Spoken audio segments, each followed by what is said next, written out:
নমস্কার। কৈলাসের পথে মহা ধুমধামে পার হলো পুজোর কটা দিন। দশমীর শেষে আনন্দ ও উল্লাসে মা আবার আসবেন একটি বছর পরে আমাদের মাঝে। এই অঙ্গীকারে নীল পাখিটাও মাকে নিয়ে চলল ওই কৈলাসের পথে।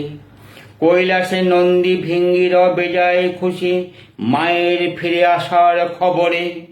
নন্দী ভিঙ্গির কাণ্ড দেখে শিব ঠাকুরও মুচকি হেসে বলে, ওরে নন্দী ভিঙ্গি, মা যে সর্বত্র বিরাজমান, স্রষ্টার সৃষ্টিকে রক্ষা করতে অসুর নিধনে মা হয়তো আবার যাবেন চলে মর্তলোকে।